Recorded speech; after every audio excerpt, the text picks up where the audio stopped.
नमस्कार साथियों, infusion notes के यूट्यूब चैनल पर आपका स्वागत है। आज का सेशन रहेगा साथियों 5 फरवरी 2024 इंडिया करंट अफेयर्स का। इस सेशन के अंदर साथियों जितने ही महत्वपूर्ण प्रश्न बनने हैं इंडिया करंट अफेयर्स के, वो मैं आपके साथ शेयर करूंगा। साथ ही उन प्रश्नों से जुड़े हुए जो महत्वपूर्ण तथ्य आपसे आगामी प्रतियोगिता परीक्षा में पूछे जा सकते हैं, उस पर भी जानकारी साझा करूंगा। और उसके बाद साथियों अपने इंडिया जीके के 5 महत्वपूर्ण क्वेश्चन देखेंगे जो पुराने एग्जाम के अंदर पूछे गए हैं। और उसके बाद साथियों जो अपने कल करंट अफेयर्स पढ़ा था उसका रिवीजन करेंगे। सेशन आपको पसंद आए तो इसे लाइक व शेयर जरूर कीजिएगा। इन्फ्यूजन नोट्स के यूट्यूब चैनल को लाइक व सब्सक्राइब कीजिएगा। अपने दोस्तों में भी इसे जरूर शेयर कीजिएगा। वीडियो के डिस्क्रिप्शन में साथियों पीडीएफ का लिंक होगा, वहां से आप आसानी से पीडीएफ डाउनलोड कर पाएंगे। शुरुआत करेंगे साथियों सेशन की। पहला क्वेश्चन आपसे पूछा है कि बच्चों की बहाली और स्वदेश वापसी के लिए एनसीपीसीआर यानी राष्ट्रीय बाल अधिकार संरक्षण आयोग ने कौन सा पोर्टल लॉन्च किया है। इसे इंपॉर्टेंट कर लेना। और यह क्वेश्चन आपसे आगामी प्रतियोगिता परीक्षा में पूछा भी जा सकता है। आपसे पूछा है कि बच्चों की बहाली और स्वदेश वापसी के लिए एनसीपीसीआर राष्ट्रीय बाल अधिकार संरक्षण आयोग ने कौन सा पोर्टल है जो लॉन्च किया है। तो आंसर रहेगा साथियों जो घर पोर्टल है। कौन सा घर जो पोर्टल है साथियों, उसको एनसीपीसीआर के द्वारा लॉन्च किया गया है। अब आपसे ये भी पूछा जा सकता है कि जो घर है उसका फुल फॉर्म क्या है या उसका अर्थ क्या है। तो इसका अर्थ रहेगा गो होम एंड रीयूनाइट। ये इंपॉर्टेंट है, ये आपसे पूछा जा सकता है, इसको अपने को याद रखना है साथियों।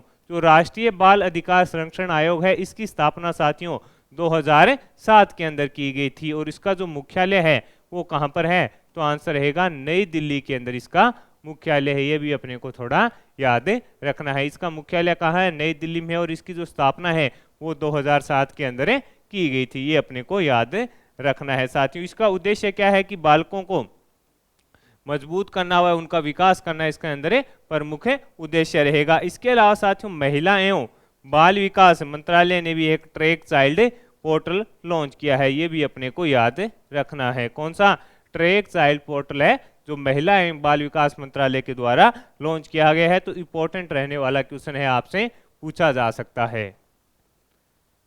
आगे बढ़ेंगे साथियों, अगले क्वेश्चन पर बात करेंगे। अगला क्वेश्चन आपसे पूछा है कि हाल ही में किसने सीमा पार न्याय चुनौतियों पर राष्ट्रमंडल कानूनी शिक्षा संघ सम्मेलन का उद्घाटन किया। ये इंपॉर्टेंट क्वेश्चन रहने वाला है कि हाल ही में किसने सीमा पार न्याय चुनौतियों पर CLE यानी राष्ट्रमंडल कानूनी शिक्षा संघ सम्मेलन है उसका उद्घाटन किया। तो आंसर रहेगा साथियों नरेंद्र मोदी जी के द्वारा किया गया। कहां पर किया गया।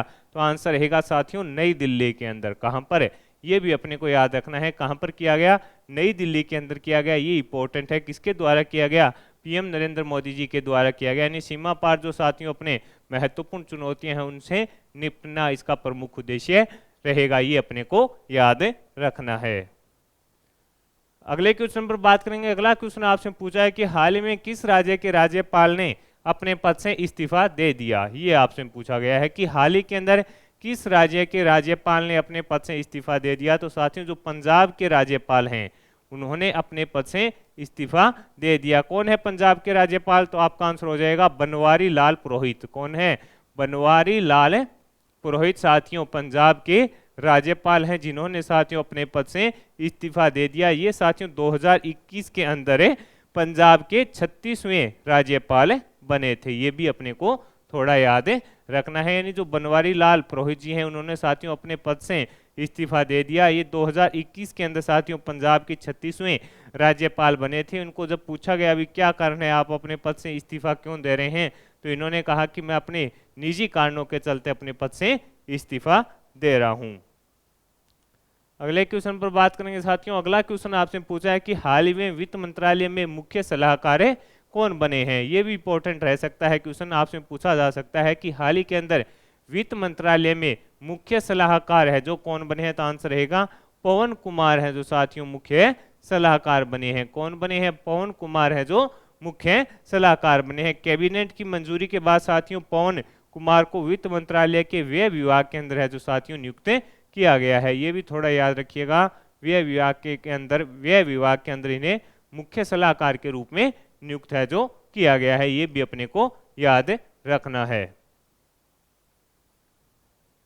अगला क्वेश्चन आपसे पूछा है कि हाल ही में भारत के यूपीआई सिस्टम को किस यूरोपीय देश ने शुरू किया है? आपसे पूछा है कि हाल ही में भारत के यूपीआई सिस्टम यानी यूपीआई जो अपने ऑनलाइन ट्रांजैक्शन करते हैं साथियों, उसको किस यूरोपीय देश ने शुरू किया है? तो आंसर रहेगा साथियों फ्रांस के द्वारा। भारत और फ्रांस के द्वारा साथियों इस पर समझौता हुआ था। उसके बाद साथियों फ्रांस ने है जो यूपीआई सिस्टम है जो अपना भारत का वो शुरू कर दिया, और ये फ्रांस प्रथम यूरोपीय देश बना है, ये भी याद रखिएगा, प्रथम यूरोपीय देश बना है जिसने भारत की यूपीआई सिस्टम को लॉन्च किया है। एक बात साथियों आपसे पूछना चाहूँगा कि वो देश कौन सा है जिसने सबसे पहले है जो अपने यूपीआई सिस्टम को शुरू किया था? वो था साथियों नेपाल। कौन था? नेपाल वो देश था जिसने भारत की यूपीआई सिस्टम को सबसे पहले शुरू किया था। और जो फ्रांस ने अभी समझौता किया है यानी शुरू किया है यूपीआई सिस्टम अपना, तो वो बना है यूरोपीय देशों में प्रथम देश बना है। National payments corporation of India और फ्रांस की लायरा कनेक्टन ने दोनों के बीच साथियों जो समझौता हुआ है, उसके बाद फ्रांस के अंदर अपने जो यूपीआई सिस्टम है उसकी शुरुआत हो चुकी है, ये अपने को याद रखना है। आगे बढ़ेंगे साथियों, अगले क्वेश्चन पर बात करेंगे। अगला क्वेश्चन आपसे पूछा है कि हाल ही में किसे भारत रत्न दिए जाने की घोषणा है जो की गई है? आपसे पूछा गया है अगला क्वेश्चन कि हाल ही के अंदर किसे भारत रत्न दिए जाने की घोषणा की है? तो आंसर रहेगा साथियों लाल कृष्ण आडवाणी जी को। किसको? लाल कृष्ण आडवाणी जी को भारत रत्न दिए जाने की घोषणा की गई है। ये साथियों जून 2002 से मई 2004 तक क्या रहे थे? भारत के उप प्रधानमंत्री रहे थे। भारत के उप प्रधानमंत्री रहे थे, ये अपने को याद रखना है। उप प्रधानमंत्री रहे थे और व्यक्तिगत रूप से साथियों ये 50वें व्यक्ति बने हैं जिन्हें भारत रत्न दिया जाएगा, ये अपने को याद रखना है। अगला क्वेश्चन आपसे पूछा है कि हाल ही में राजनीतिक पार्टी तिम जांग वेत्री को किसने लॉन्च किया है? यानी एक नई राजनीतिक पार्टी है साथियों, उसका नाम क्या है?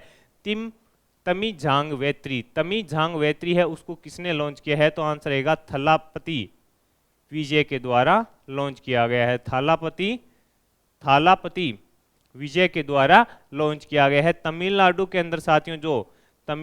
अंदर साथियों जो विधानसभा चुनाव होंगे 2026 के अंदर, उसमें यह पार्टी है जो चुनाव लड़ेगी, ये अपने को थोड़ा याद रखना है। यानी तमिलनाडु के अंदर साथियों 2026 के अंदर जो चुनाव होंगे उसमें एक आपको नई पार्टी तमी जांग वेत्री देखने को मिलेंगी, और उसके किसने लॉन्च किया है यानी इसके संस्थापक कौन है? तो थलापति जो विजय हैं वो इसके क्या हैं? संस्थापक हैं, ये अपने को याद रखना है। भारत ने किस देश के साथ साथियों 31 MQ-9B ड्रोन व मिसाइल खरीदने के लिए समझौता किया है? तो आंसर रहेगा अमेरिका व भारत के बीच साथियों 31 MQ-9B ड्रोन व मिसाइल खरीदने के लिए दोनों देशों के बीच समझौता हुआ है। दोनों देशों के बीच के अंदर क्या हुआ है? समझौता। दोनों देशों के बीच समझौता हुआ है साथियों। इसका उद्देश्य क्या है? तो भारत है जो अपनी रक्षा क्षेत्र को और मजबूत करना चाहता है, जिसके चलते साथियों 31 MQ-9B ड्रोन है जो भारत खरीदेगा। यह समझौता करीब $4 अरब का बताया जा रहा है, ये अपने को थोड़ा याद रखना है। अगला क्वेश्चन आपसे पूछा है कि जिम्मेदार गेमिंग माहौल के लिए डिजिटल डिटॉक्स पहल लॉन्च करने की घोषणा है जो किसने की है? तो आंसर रहेगा साथियों कर्नाटक के द्वारा। कर्नाटक के द्वारा इस पहल की शुरुआत की गई है। आपसे पूछा है जिम्मेदार गेमिंग माहौल के लिए डिजिटल डिटॉक्स पहल लॉन्च करने की घोषणा किसने की है? तो आंसर रहेगा साथियों कर्नाटक राज्य के द्वारा यह पहल शुरू की गई है। इसके अंदर साथियों क्या होगा? इसका उद्देश्य है कि जो डिजिटल दुनिया के अंदर डिजिटल दुनिया में सारे दिन खोए रहते हैं, गेम खेलते हैं या कोई किसी भी प्रकार का साथियों अलग अलग जो ड्रीम 11 हो गया उनका ज़्यादा यूज़ करते हैं, उनको बताना कि डिजिटल है जो चीज़ें ज़्यादा बेहतर नहीं है, इसका ये उद्देश्य रहने वाला है, ये अपने को याद रखना है। अगला क्वेश्चन आपसे पूछा है कि प्रयोगशाला में मछली मांस विकसित करने की पहल है जो किसने शुरू की है? तो साथियों केरल के अंदर इसकी शुरुआत की गई है। कहाँ पर? केरल के अंदर इसकी शुरुआत है जो की गई है। प्रयोगशाला में मछली मांस विकसित करने की पहल किसने शुरू की है? तो आंसर रहेगा केरल के अंदर इसकी शुरुआत है जो की गई है। अगले क्वेश्चन पर बात करेंगे। अगला क्वेश्चन आपसे पूछा है कि विश्व जूनियर शतरंज रैंकिंग के अंदर शीर्ष स्थान पर कौन है? तो साथियों प्रज्ञानंद जी हैं जो जूनियर विश्व शतरंज के अंदर शीर्ष स्थान पर हैं। वहीं सीनियर वर्ग के अंदर इनकी रैंक है वो क्या है? 13वीं है। ये थोड़ा अपने को याद है रखना है। ये आपसे पूछा जा सकता है कि साथियों जो प्रज्ञानंद जी हैं वो विश्व जूनियर शतरंज के अंदर तो साथियों शीर्ष स्थान पर बने हुए हैं, और सीनियर की जो कैटेगरी है उनके अंदर इनका 13वां स्थान है, और वर्तमान में इनके जो अंक हैं वो है 27 अंक है, यानी 2747 अंक है इनके पास है, और जूनियर कैटेगरी के अंदर ये शीर्ष पर बने हुए हैं। तो ये अपने को याद रखना है। तो साथियों ये जो महत्वपूर्ण क्वेश्चन थे इंडिया करंट अफेयर्स के वो मैंने आपके साथ शेयर कर दिए। अब अपने इंडिया जीके के 5 महत्वपूर्ण क्वेश्चन देखेंगे जो पुराने एग्जाम के अंदर पूछे गए थे। 1800 ईस्वी में हम्पी के भग्नावशेष को किसके द्वारा प्रकाश में लाया गया था? तो कर्नल कॉलोनी मैकेंजी के द्वारा। किसके द्वारा प्रकाश में लाया गया था? तो आंसर हो जाएगा कर्नल कॉलोनी मैकेंजी के द्वारा लाया गया था। विजयनगर एवं बहरीन राज्यों के मध्य विवाद का विषय क्या था? तो तुंगभद्रा दोआब था। क्या था? तुंगभद्रा दोआब था। आपसे पूछा है कि विजयनगर एवं बहरीन राज्यों के मध्य विवाद का क्या कारण था? तो आंसर होगा तुंगभद्रा दोआब था। अष्टदिग्गज किससे संबंधित है? अष्टदिग्गज है जो किससे संबंधित है ये आपसे पूछा गया है, तो आंसर होगा कृष्ण देव राय से। किससे संबंधित है? तो आंसर हो जाएगा कृष्ण देव राय से संबंधित है। कौन उत्तरी भारत में भक्ति आंदोलन का प्रवर्तक था? तो आंसर रहेगा साथियों रामानंद जी को उत्तरी भारत के अंदर भक्ति आंदोलन का है जो क्या माना जाता है? प्रवर्तक माना जाता है। अगला क्वेश्चन है भक्ति संत रामानंद के गुरु रामानुचार्य का संबंध था? तो श्री संप्रदाय से था। आपसे पूछा गया है कि भक्ति संत रामानंद के गुरु रामानुचार्य का संबंध किससे था? तो आंसर रहेगा श्री संप्रदाय से इनका संबंध था। तो साथियों ये अपने महत्वपूर्ण जो क्वेश्चन थे इंडिया जीके के पुराने एग्जाम के अंदर पूछे गए हैं वो देखे हैं। अब अपने साथियों जो कल करंट अफेयर्स पढ़ा है उसका रिवीजन कर लेते हैं। हाल ही में पहले FIH 5 पुरुष विश्व कप का खिताब किसने जीता? नीदरलैंड ने जीता। भारतीय नौसेना ने वर्ष 2024 को कौन सा वर्ष घोषित किया है? नौसेना असैन्य वर्ष घोषित किया है। केंद्र सरकार ने लखपति दीदी योजना के लक्ष्य को बढ़ाकर कितना कर दिया है? तो आंसर रहेगा 3 करोड़ कर दिया है। भारत मोबिलिटी ग्लोबल एक्सपो 2024 का आयोजन कहाँ किया जाएगा? तो आंसर है कहाँ किया गया? नई दिल्ली के अंदर किया गया। रक्षा क्षेत्र में सहयोग के लिए भारत और किस देश के बीच समझौता हुआ है? तो आंसर रहेगा ओमान के बीच। 37वां सूरजकुंड अंतर्राष्ट्रीय शिल्प मेला किस राज्य में आयोजित किया जा रहा है? हरियाणा के अंदर इसका आयोजन किया जा रहा है। राष्ट्रपति द्रौपदी मुर्मू के द्वारा इसका उद्घाटन किया गया। उत्तर भारत का प्रथम मानव DNA बैंक कहाँ स्थापित होगा? बनारस हिंदू विश्वविद्यालय के अंदर स्थापित किया जाएगा। AU स्मॉल फाइनेंस बैंक ने किसे गैर कार्यकारी अध्यक्ष है जो नियुक्त किया है? तो आंसर है HR खान। शतरंज टाटा स्टील चैलेंजर्स 2024 किसने जीता है? तो आंसर रहेगा साथियों इसका लियोन ल्यूक मेडॉक के द्वारा जीता गया है। अगला क्वेश्चन है विश्व वेटलैंड दिवस 2024 पर अंतर्राष्ट्रीय सम्मेलन कहां पर आयोजित किया गया था? तो इंदौर के अंदर आयोजित किया गया था। एक बार श्रेष्ठ भारत पहल के तहत शिक्षा मंत्रालय ने ओरोविल अनुभव यात्रा का आयोजन कहां पर किया था? पांडुचेरी के अंदर। वर्ष 2024 में पेरिस ओलंपिक के लिए मसाल वाहक कौन बने हैं? अभिनव बिंद्रा। उंगलई थेड़ी उगला ओरियल योजना किस राज्य के अंदर शुरू की गई है? तो आंसर रहेगा तमिलनाडु के अंदर शुरू की गई है। इस सेशन के अंदर साथियों जितने ही महत्वपूर्ण प्रश्न बने थे इंडिया करंट अफेयर्स के वो मैंने आपके साथ शेयर किए हैं। साथ ही उन प्रश्नों से जुड़े जो महत्वपूर्ण तथ्य आपसे आगामी प्रतियोगिता परीक्षा में पूछे जा सकते हैं उस पर भी जानकारी साझा की है। सेशन आपको पसंद आया है तो इसे लाइक व शेयर जरूर कीजिएगा। इन्फ्यूजन नोट्स के यूट्यूब चैनल को लाइक व सब्सक्राइब कीजिएगा और अपने दोस्तों में भी इसे जरूर शेयर कीजिएगा। वीडियो के डिस्क्रिप्शन में PDF का लिंक होगा, वहां से आप आसानी से डाउनलोड कर पाएंगे। धन्यवाद साथियों।